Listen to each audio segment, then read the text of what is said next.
পশ্চিমবঙ্গের ক্ষেত্রে বলা হয়েছিল, নির্বাচন কমিশন এই নির্দেশ দিয়েছিল 30শে সেপ্টেম্বরের মধ্যে বিএলও নিয়োগের যাবতীয় যা কাজকর্ম আছে সেগুলো শেষ করে ফেলতেই হবে পশ্চিমবঙ্গে।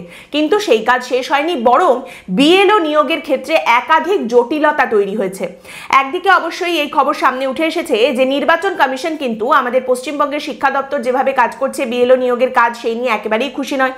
নির্বাচন কমিশনের তরফ থেকে আমাদের শিক্ষা দপ্তরের শিক্ষা সচিবের সঙ্গে যোগাযোগ করা হয়েছে এবং বলা হয়েছে পশ্চিমবঙ্গে দেখা যাচ্ছে অনেক শিক্ষক শিক্ষিকা তারা কিন্তু বিএলওর যে নিয়োগপত্র সেটা গ্রহণ করছেন না। শিক্ষা দপ্তরকে কিন্তু এই বিএলওর নিয়োগপত্র শিক্ষক শিক্ষিকাদের দিয়ে গ্রহণ করাতে হবে। এবং বেশ কিছু জায়গায় দেখতে পাওয়া যাচ্ছে জেলা শাসকেরা এই রিপোর্ট পাঠিয়েছেন যে বিএলওর নিয়োগপত্র শিক্ষক শিক্ষিকাদের পাঠানো হলে তারা সেটা গ্রহণ করছেন না।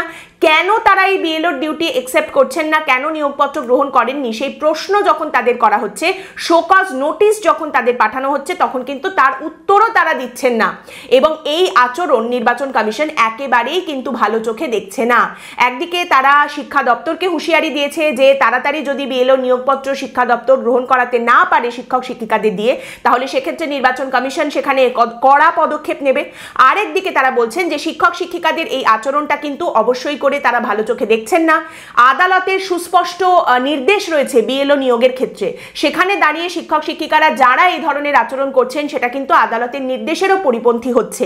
এবার শিক্ষা দপ্তরকে তাড়াতাড়ি কিন্তু এই নির্দেশ দিতে হবে যে এই শিক্ষক শিক্ষিকারা তারা যেন বিএলও নিয়োগপত্র গ্রহণ করেন, তাদের কাজকর্ম শুরু করেন।